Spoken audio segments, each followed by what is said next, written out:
and today we are going to be doing another murder and makeup episode.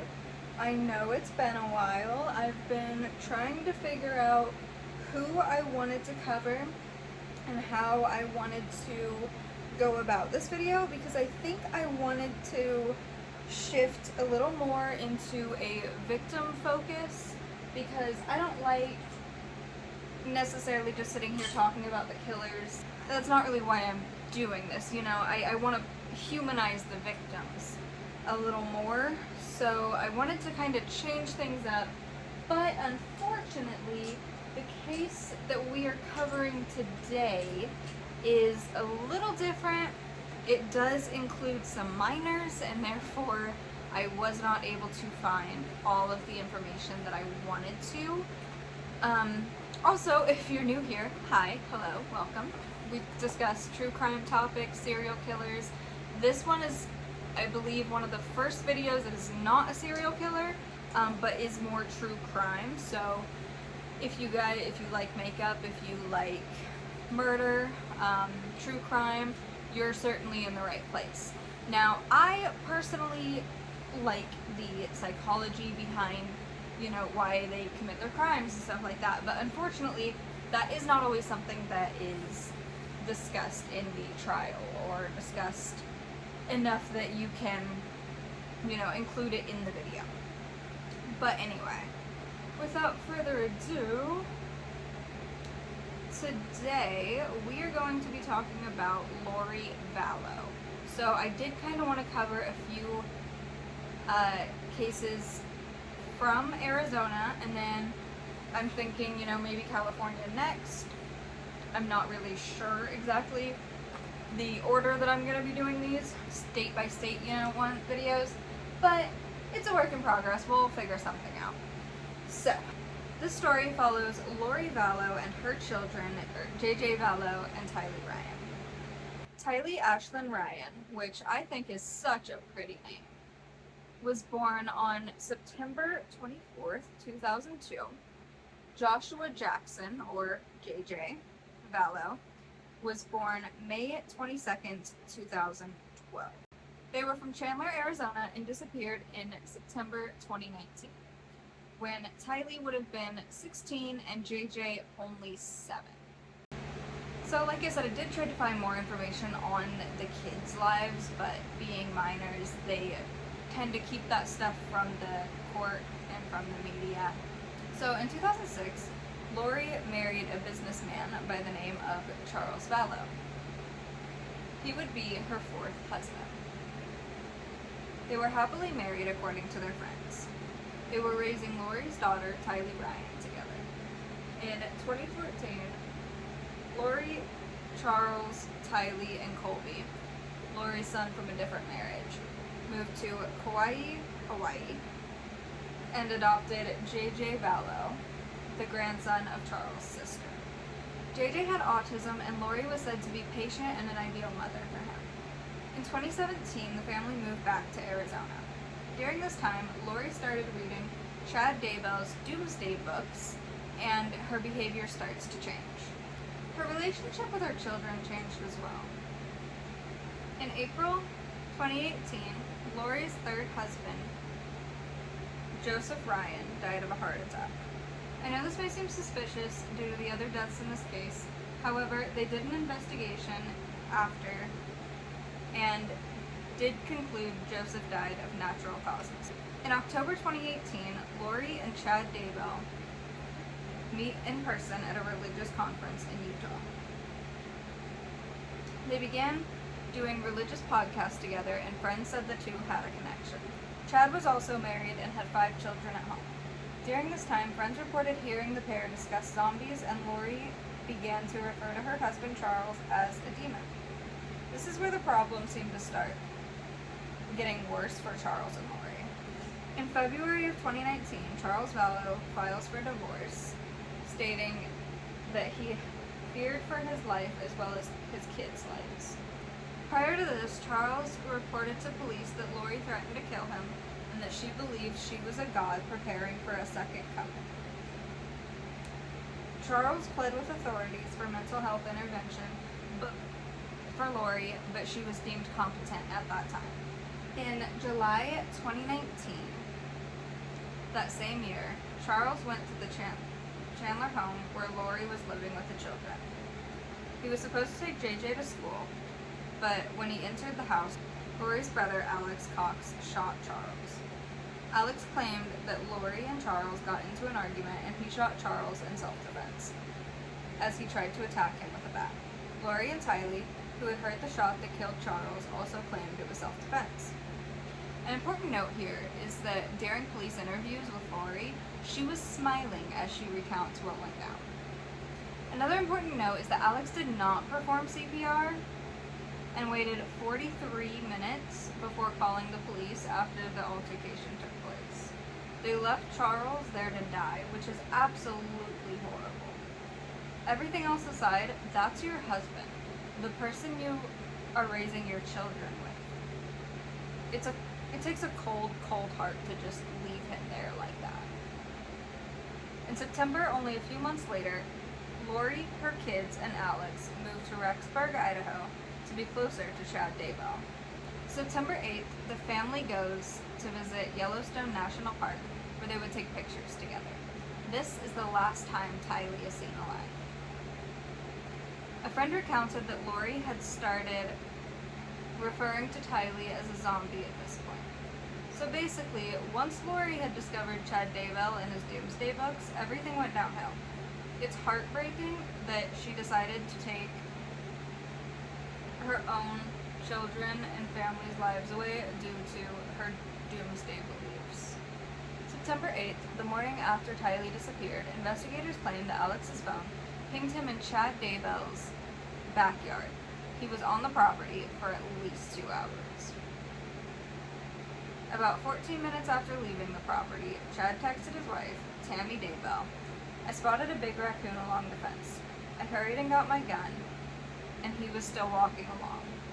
I got close enough that one shot did the trick. He is now in our pet cemetery." This is rather suspicious. It tells me that Chad's buried multiple animals on his property and appears to be telling his wife that he's buried another. Maybe to not draw suspicion from her when she sees loose dirt indicating something had recently been buried. September 22nd was the last time JJ was seen alive. He went to school, Kennedy Elementary, in Rexburg, Idaho. Then, later in the evening, he was seen in Lori's apartment by friends of hers who were staying with her that weekend. They claimed to have seen Alex carrying JJ into the apartment. The next morning, when said friends asked to see JJ, Lori told them that he was being a zombie and Alex had to take him away. So at this point, Tylee had already gone missing, and now JJ's being taken away by Alex? I feel like the friends staying with Lori should have raised more red flags during this time, especially when they were denied seeing JJ. The day after JJ was last seen alive, Alex's phone pinged at Chad Daybell's backyard again, for about 17 minutes this time. Lori also called JJ's school and let them know that he would no longer be attending as she was going to homeschool him. I hadn't heard about this when the case was ongoing, but on October 2nd, Lori's niece's ex-husband, Brandon, was shot at in a drive-by shooting in Arizona. Thankfully, he got away unscathed, but the offender was driving Charles Vallow's car, which is all sorts of suspicious if you ask me. On October 9th, Tammy Daybell, Chad's husband, called 911 after being shot at with a paintball gun in her driveway. Then, on the 19th of October, Tammy suddenly passed away in her sleep. At age 49, it was ruled to be of natural causes. The Daybell children denied having an autopsy done on Tammy, stating that she was ill before her death, so they believed the coroner when he said that it was natural causes. Authorities were able to locate a storage locker, also in October, in Rexburg that was rented by Lori in October 2019, where they found Tylee and JJ's belongings, clothes, bikes, and photos. They were left behind in the locker when Lori left Rexburg in November. There was surveillance video that caught Lori and Alex moving items to and from the storage locker before she left. November 5th, not even a month after Tammy passed away, Chad and Lori got married on a beach in Hawaii. Later in the month, JJ's grandparents contacted local law enforcement to have them perform a welfare check on him, stating that they hadn't been able to get in contact with him for months. The 26th of October, Rexburg police went to Lori's house to search for JJ. They report that Lori lied to them and said JJ was safe and staying in Arizona with her friend Melanie. That truth's gonna come out, just you wait. Melanie wasn't open about JJ's whereabouts at first, but did call police later and state that he was not staying with her. While looking for JJ, police realized that Tylee was also missing and launched a nationwide search for the children. In December, while the search for her kids was still ongoing, Lori and Chad went back to Hawaii. On the 11th, Alex Cox, Lori's brother, suddenly dies at age 51 of natural causes with indication of a blood clot wedged in the arteries of his lungs. He also had Narcan, a drug used to stop overdoses, in his system, which is also really suspicious to me because if, you're not overdosing, if you're dying of a natural cause like a heart attack or a blood clot, then why would you have Narcan in your system? And as well, having pretty much everyone you know and love, on both sides of them, Chad and Lori, die within a few months of each other, and a few months of you guys meeting, and all of this going down. It's suspicious. How do you not expect police to be like, we need to look into this, you know what I mean? Especially if your kids are missing too. Boy. Apparently the police believe so too, because they started to grow suspicious about Tammy Daybell's death and exhumed her body to perform an autopsy on her. Her death was deemed suspicious, but no cause of death was released. January 23rd, 2020, a search is carried out on Chad's property for the first time. On the 25th, Lori and Chad are found in Hawaii by local authorities, and Lori is ordered to produce her children by the 30th. Look, I'm not forgetting my lipstick this time. Like every other time. On the 30th, Lori failed to produce her kids or tell the authorities where they were located, which violated the Madison County, Idaho court order. February 20th or 21st, Lori was arrested for failing to comply with the court order. She was charged with child abandonment and desertion, as well as resisting officers, criminal solicitation to commit a crime, and contempt of court. She's ordered to be held on $5 million bond. What is happening here?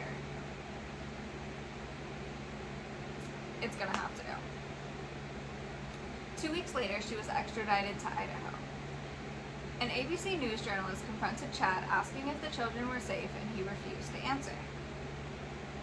Even after her arrest, Lori refused to say where JJ and Tylee were and whether they were safe. June 9th, 2020, the FBI, Rexburg Police, and Fremont County Sheriff's Office went to Chad's home and searched the property. They dug in the areas where Alex's cell phone pinged him in September 2019. Unfortunately, they did uncover human remains during their search. JJ Vallow had been buried under a tree, and about 50 yards away, authorities located Tylee Ryan's grave. JJ's body, this does get a little disturbing, so if you're squeamish, I would skip ahead a few seconds, maybe about 30 seconds, but JJ's body was found in a black plastic bag wrapped in duct tape. A piece of wood paneling and 3 large white flat rose were laid in a row over his remains. They found Tylee's remains in the Daybell's Pet Cemetery. Her body, horrifically, had been dismembered and burned in a fire pit. Which, how could you do that to your own 2 kids? I don't understand that. It's just horrible. Prosecutors believe that Tylee was buried in the same spot that Chad referenced in his text to Tammy about burying a raccoon 9 months prior. The investigators did dig for raccoon remains but were unable to locate any. Daybell's family told 48 Hours that there was a second pet cemetery on the property that wasn't searched. Chad Daybell was then arrested and held on a $1 million bond. Only days later, authorities confirmed the remains were of the 2 missing children. Lori and Chad were later charged with destruction, alteration, or concealment of evidence, but not yet murder until months later. A memorial was built along the Daybell's fence to honor the victims. On May 24, 2021, Lori and Chad are charged with the murders of Tylee, JJ, and Tammy Daybell. They're both charged with first-degree murder, conspiracy, and grand theft in connection with the deaths of JJ and Tylee, and conspiracy to commit first-degree murder in the death of Tammy. Chad was also charged with the first-degree murder of Tammy. Chad pled not guilty to all charges. On the 27th, 3 days later, Lori is ruled unfit to stand trial and is committed to a psychiatric facility for treatment, putting her case on hold. In June, Lori was charged with conspiring to murder her ex-husband Charles Vallow in Arizona. Prosecutors say that she conspired with Alex. In August, prosecutors in Idaho vow to seek the death penalty against Lori and Chad over the deaths of JJ, Tylee, and Tammy. In September, this is kind of just the timeline part, and then we go into the trial. In September, Chad's children spoke to 48 Hours and stated that they believe their father is innocent and was framed by Alex and Lori. I understand that, that's their father, but I don't think that they had their story right. I think that if you look at the facts of the case, you can see that he at least has some part in it. He played some sort of, role here. Even just his text to Tammy, oh, don't be suspicious, I buried a raccoon in the backyard, Something was definitely up. And I hope that when his trial comes, they're able to find that. I also can't believe the pair had snuck into his backyard, if he wasn't involved, would have snuck into his backyard and buried their 2 children without him being aware of it. That just doesn't add up. So it's clear to me that he at least had some part in it. The evidence was located on his property. His wife had recently passed. All the while he was chasing Lori as his new love interest. After some time, Lori was deemed mentally competent to stand trial in the Idaho murder case. She appears in court for her arraignment on charges over the murders of JJ, Tylee, and Tammy. She refused to enter a plea, prompting a judge to enter a not guilty plea on her behalf. An Idaho judge decided that Lori and Chad would be tried separately for their murders. The judge ruled that Lori would not face the death penalty for the murders. After her defense requested the death penalty be taken off the table because they won't have time to really go through all of the evidence that was handed over because it was so much of it. I actually ended up finding conflicting sources about here where the dates might not completely match, so if anything does sound a little bit off, feel free to correct that down below in the comments.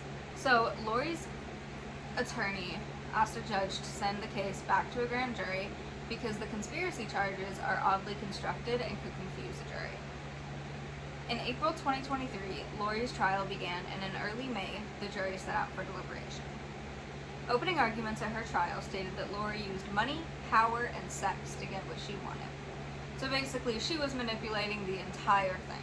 That's what they started with. So we skip to day 9 of her trial. A phone call Chad made to a mortuary after Charles' death was played, which, suspicious. Sure, he had no part in it. Nothing is adding up the way that they're trying to portray it. They also discussed Charles confronting Lori about her affair. On day 11, her sister-in-law noted that Alex wouldn't make decisions without Lori and Chad. So that kind of tells you that Alex may have been manipulated into murdering Charles a little bit, but still, how sad. They also noticed suspicious banking activity and that Lori might have been cashing in on Social Security checks meant for the children. The court also released audio from the first time Lori lied to the police about the children's whereabouts during a welfare check. On April 26th, a forensic pathologist revealed JJ and Tylee's cause of death and noted that Alex and Lori's DNA were found at the crime scene. They also discussed later how pink foam was found in Tammy's mouth at the time of her death. They found Lori guilty of first-degree murder, conspiracy to commit first-degree murder, and grand theft. She was also found guilty of conspiracy to commit first-degree murder in the death of Tammy. Chad Daybell's trial hasn't taken place yet, but it's currently set to take place in April 2024. So if you guys want to see that, let me know down in the comments below. Leave a like, subscribe so you don't miss that and new future content. If you guys have a case you guys want me to cover, or you want me to cover your state next, let me know that down below, and I can start looking into crimes that took place in that state, or if you've got a serial killer, a case that you want me to cover, feel free to leave that down below and I will take a look and see what I can find on it. Thank you. Otherwise, I will see you guys in the next video. Bye!